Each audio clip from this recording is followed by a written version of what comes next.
Greetings once again, friends. My name is Peter, and I thank you very much for taking the time to watch this video today. It has been a while. It's been just about a month, actually, since I produced a video for the channel. I had been meaning to. Unfortunately, real life again getting in the way between college, which has been a bit more challenging than I expected this term, and also anyone who lives in New England can understand this winter has been historic in terms of cold and especially in terms of snow. I have been removing snow pretty much every third day for the last month. And I hurt my ankle as well, which made getting around difficult. So it's been a challenging start to the year, but I'm getting through it. And of course, spring, meteorological spring, starts on March 1st. So hope springs eternal. But the reason I'm making this video this evening, and it's actually a night video, which is why some of the lighting's a bit dimmer, is because I made a trip to my favorite independent local video game store today, which is Game Depot in Holyoke, Massachusetts. I've talked about Game Depot in previous videos, especially pickup videos, and the reason that I went today was because my cousin Sam, who I've also mentioned in past videos, picked up a couple of big scores from there yesterday. A couple of very rare Super Nintendo titles that he paid a fair amount of money for but got a good deal on. So I figured I would get down and test my luck. Now, of course, I haven't been down to Game Depot since before I had started back to class. So it had been a while since I had seen what they had done in the store. And being a college student, now going full-time, I'm not working at the current time, so anything I buy from there, and I put buy in quotes, I'm actually trading in relatively recent things, Xbox 360 and PlayStation 3 games that I'm really not playing because I'm so focused on retro gaming and retro consoles. So I had a bag of goodies that I had traded in just to see what I was going to get, and I wound up with $60 in store credit, which is basically the price of one new game, and I wound up with some pretty cool stuff that I'm going to share with you. What I'm going to share with you, I picked up either at Game Depot or at Goodwill, which I stopped at and thrifted at yesterday. So I spent a total of $15 out of pocket for what you're about to see. Everything else was trade-in credit, and hopefully you'll like what you see. The first set of things I want to show you are PlayStation 2 related. PlayStation 2, of course, is my system of expertise, really. I'm working my way to 700 PlayStation 2 titles in my library right now. The reason for that is because PlayStation 2 is so cheap and easy to find games for. It makes it very easy to put a collection or library together. So I found some games today. Some are okay. Some I just bought because they were cheap or picked up because they were cheap. The first two are the American Chopper games. Now, I know nothing about these at all. The only reason I picked them up were because they were $2 a piece, and because opening up one of the American Chopper games, I saw the soundtrack looked pretty cool. I know nothing about these games, and to be honest, I've never seen the show that they're based on. It looks like it's a motorcycle-based kind of thing. We'll see how these are, but again, they were fairly cheap, so why not? Let's see, what else did I get? Ah, yes, and I can thank Norm, the gaming historian, for this suggestion. This is Genji, Dawn of the Samurai. I got this for $1. This is complete, by the way, so that was kind of a nice pickup. Norm talked a little bit about the game, and the game is based somewhat on history, and I thought that was fascinating. Plus, it's a hack and slash game, which is something that I really get into, and the price was right. So, Norm, thank you very much. I'm going to link to Norm's YouTube channel. If you haven't visited it or haven't subscribed to it yet, I highly recommend it. Norm does a fantastic job with video game history, looking at the history of companies, of game development. One of my favorite YouTube creators right now, and he's been a supporter of me and my creation work for more than a year now, so make sure you check his channel out. Next up, this is Guilty Gear XX Core from Axis. Now, I am not the biggest fighting game fan. This also is complete, by the way. Um, but something about this, maybe it's the artwork on the front just looked cool, and the fact that it was the value on it was $5, and I actually got it a little bit cheaper than that. And it's tough to get complete PS2 games these days. A lot of the games are missing instruction manuals or the cases are cracked. This one's in great shape. So I know nothing about this. I know really very little about Guilty Gear at all. And I'm probably going to be terrible at this when I try it, but why not? Next one, and I've been looking for this because I picked up the second game in this series last year. This is Manhunt from Rockstar Games. And again, this sucker is complete. I know it's really, really violent, really, really controversial. I remember when this game first came out, how much controversy there was surrounding the game. Then again, we're talking about Rockstar Games here, where controversy is really second nature to this company. I don't know a lot about this game other than the controversy side. I don't know a lot about the mechanics. I played Manhunt 2 very briefly, but really didn't get into it too much because I was hoping to find the first game first and then play them back to back. So now I can do that, and that's pretty cool. And then the last of the PlayStation 2 games, and the one that I was most excited to find of the lot, this is Metal Slug Anthology. Now, this is not complete, unfortunately. It's a Blockbuster video rental copy, but the disc is in pretty good shape. At least I have a case to put it in, and I've heard good things about this compilation. Now, I'm not the biggest Metal Slug guy. I'm more of a Contra person, but obviously the two games share a lot of similarities. And the fact that there are 1, 2, 3, 4, 5, 6, there's 7 games on here for, I paid $8 for this. Yeah, that's a no-brainer. I had to do it. So those are the PlayStation 2 games, and I continue to work my way towards the 700 number as far as titles for the PS2, and I'm hopefully going to eclipse that this year. What else did I get? Those are all from Game Depot, by the way. I'm going to do the Goodwill stuff last. I don't want to show you these yet. Let me show you this one. This here is City Connection from Jalico. Thank you to Ian Ferguson from the Completely Unnecessary podcast that he does with Pat the NES Punk. They did a video segment recently, or they had a segment on the podcast talking about cheap NES games on a budget that weren't sports games. And 3 that Ian had mentioned were Bump and Jump, which I have already, Batman, which I have already, and then City Connection, which I did not have. So when I saw it at Game Depot today, I figured I would grab it. So thank you, Ian, for the recommendation. And if you haven't checked out any of the Completely Unnecessary podcast segments on YouTube or listened to their podcast on iTunes, I really do recommend it. The two guys have a great chemistry together. They cover a lot of varied subject matter, from video games to wrestling to entertainment, and it's really worth a listen or a watch. If you don't have time to sit and listen to the podcast in its entirety, Pat and Ian upload segments to YouTube fairly frequently so you can catch up. So that's great stuff. Thank you, Ian. I appreciate that. Now we'll see how good the game is. Let's see. What's next? Okay. This is Earthworm Jim 2. This I did not expect to find. I gotta be honest with you, I've never played an Earthworm Jim game. In fact, I actually have the Earthworm Jim reboot or remaster or whatever it was from that was available for Xbox Live Arcade, and I bought it, I downloaded it, and I never played it. So I know very little about Earthworm Jim, but when I saw this, I don't really recall seeing this in the wild too often, so I grabbed it. Usually it goes for $15, and I got it for considerably less than that.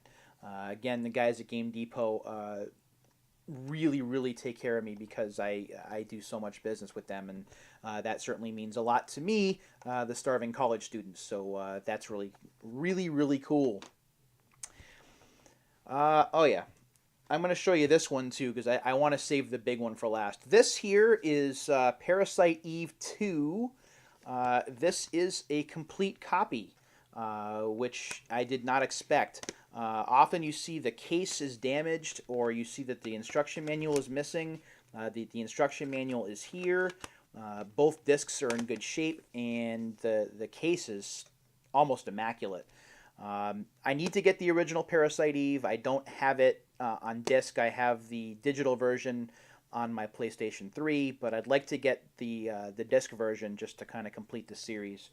I did not play this. I have played the first Parasite Eve, which I played when I was working for FuncoLand back in 1998 and early 1999.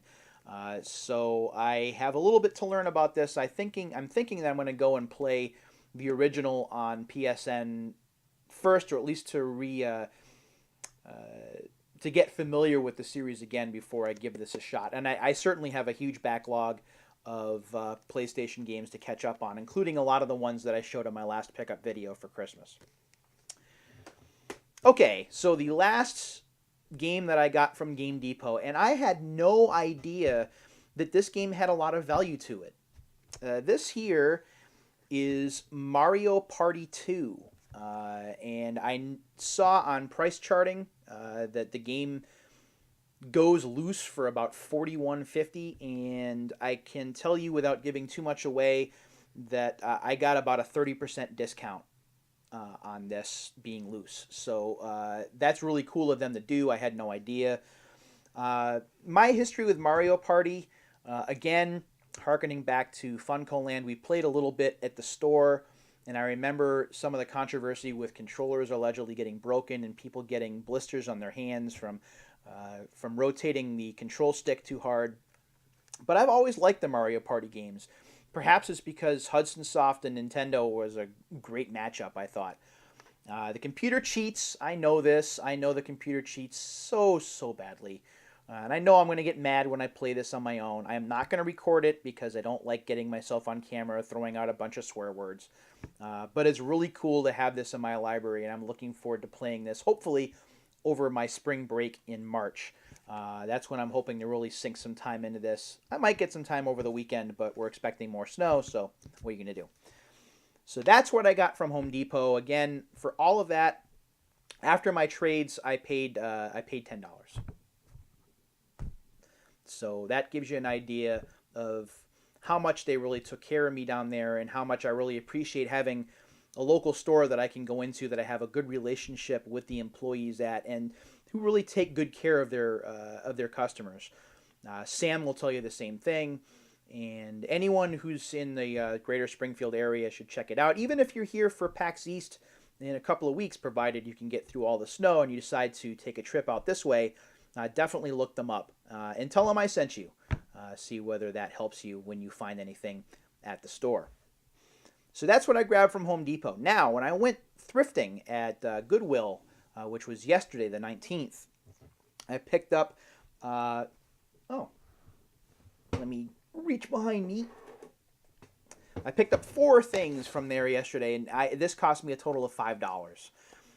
The first thing I grabbed, and this was 50 cents, is a boxed version of College Slam for the Genesis. You know I'm a big fan of the NBA Jam games, and that's really what this is. I have the Super Nintendo version and the PlayStation version, but I did not have the Genesis one, so I do now. And for 50 cents, why the heck not? Next, and it may not seem like a big deal, but this is a jam pack that PlayStation Underground sold for $5 back in winter of 2000. And jam packs are basically what we got inside of magazines during this time. They were basically glorified demo discs. And on here, Crash Bash, Spyro Year of the Dragon, Cool Borders 2001, which is the only one of the PlayStation Cool Borders games I don't own currently. Spider-Man, Matt Hoffman's Pro BMX, which is pretty cool. Sydney 2000, Madden NFL 2001, which I own. Disney's 102 Dalmatians, and Army Men Air Attack 2. I have not played an Army Men game in my life. This will be the first time I've actually had a chance to try one. And if I like it, Game Depot actually has several of them between the Air Attack games and the Army Men 3D games. So I'll have to try this out and see what I think. But again, for $1, why the heck not? Next, and I know sports games, boo, but I like sports games, and this is NCAA Final Four 2000. Of course, we're in the throes of college basketball season now, so this just made sense to pick up. This is a 989 sports game. Let's see. Quinn Buckner from ESPN at that time did the play-by-play and analysis for the game, so it'll be kind of cool to see how this is. And even if it's not very good, it was $2. I'm not really concerned about it. And last but not least, I saw this and I had to pick it up. This is BMX Racing from Playmates Interactive Entertainment. I actually know someone through Facebook and through RetroWare who is actually a tester for this game, as well as for Burning Road, which I also have in my library. And when I saw the Playmates Interactive logo, I thought of him, and I just had to pick this up. And sure enough, his name's in the credits, so I think that that's the coolest thing. If I ever get a chance to meet him or see him, I'm going to have him autograph the instruction manual for me. I don't know anything about this yet, though. It does look a little bit rough graphically. The soundtrack is Tommy Tallarico driven, so I'm looking forward to listening to that. But that's BMX Racing, and that's what I've picked up. Again, a grand total out of pocket of $15 over the last 2 days for all of that stuff. Mario Party 2, of course, really the big winner. I had no idea that it was really even remotely valuable until friends of mine on Twitter and on Instagram mentioned, wow, you found Mario Party 2? And I'm like, yeah, I did. And then I looked up the price and I realized that I got a really good deal on it. So, yeah, Mario Party 2 and, of course, Earthworm Jim 2. Now I guess I have to play the first one on Xbox Live Arcade since I bought it. And it's just one of those games in the backlog that's just sat there and I've never touched. And hopefully the second game will be as good. I'm on my way to 700 PS2 games now. My biggest concern as far as that goes for 2015 is just getting my PS2 replaced. I use my PS2 way too often. As some of you may recall, I got this slim PS2 that I have in Retro Central in 2011, in the summer of 2011. I bought it brand new when you could still buy them new. So it's got about 3.5 years of use, almost 4 years of use, and that's hours and hours a week between gameplay and between watching DVDs. That's how I got a chance to watch the Game Chasers DVD that I got, and the Living in 8-Bits DVD that I got, and even the Angry Video Game Nerd Volume 8 that I just recently got. That's the most convenient DVD player for me. I use that at night to help me sleep. And that's dumb because now those hours and hours of use kind of take their toll on the system. After all, it's a CD motor and it's a CD laser, and those things wear out over time. So one of my goals in 2015, if I somehow win the lottery or otherwise stumble into some money, is to try and get another brand new PS2 to replace this one. Now, really, the best thing to do, I know you can replace it, or not replace it, but repair it or send it in to get repaired, or I could get another used one, maybe one of the fat PS2s, but for me, because of how often I use the console and because of how central it is and how important it is to my retro library, because it plays both my PlayStation 1 and PlayStation 2 games, I absolutely need to have it. So that is one of the things that I really need to try and do this year, is to get that replaced. I still am looking to get my hands on an original PlayStation, and I think I have an in to get one of those, but I have to try and sort that out. Lastly, before I go, because this is almost 20 minutes in already, when is the next Retro Unscripted video coming? Hopefully next week. If not next week, then the week after. My health is almost back to normal. Able to walk again, which is nice. I'm feeling a little bit more energetic, probably because winter is slowly giving way to spring, even though it doesn't feel like it here in New England. But that's my goal, is in the next week or two, try and get a video shot. I have some ideas for subject matter. and to try and get that shared with you. I do have plans this year, continue to have plans this year, to celebrate the 20th anniversary of the PlayStation launch in the United States. A lot of that is going to revolve around whether or not I can find or pick up an original PlayStation so I can play the games on it. That just makes the most sense to me, to play the games the way they were intended, and just to share some memories with you of what I went through to get my PlayStation and what I went through after I got my PlayStation to be able to get it to play. It's a pretty interesting story. It's one that I will always remember. And as much as I love the PlayStation, it's probably, as a matter of fact, it is in my top 5 video game systems of all time. It was a little bit of a ride to get there, and I'm looking forward to sharing that with you in the coming months as we lead up to the actual anniversary date on September 9th. So hopefully within the next week or two, we'll get a new Retro Unscripted video done. The PlayStation anniversary tribute is still coming. I have one more video that I'm looking to shoot. I might even do it tonight if I have the time. And then, as the spring rolls on and as I continue to get acclimated to the stress related to having such a huge load, or such a challenging load of college courses, hopefully I'll be able to get back to more regular video production. I just need a break. I need a break from life in order to get that done, and to get a little bit of energy to get that done. As always, I thank you very, very much. It means the world to me that you take some time out of your busy schedules to watch my videos. And if you comment on them, that's fantastic. It lets me know what you guys think, or whether you guys like them at all. Don't forget to follow me on Twitter. I'm almost always there. You can follow me on Facebook as well, and on Google+. And I'm going to try and remember to link that stuff so you can follow me there if you don't already. Okay, 22 minutes. I'm done. I'm sure you don't want to hear me talking anymore. Thank you very much for watching, and I will see you on the next video. Until then, my friends, take care.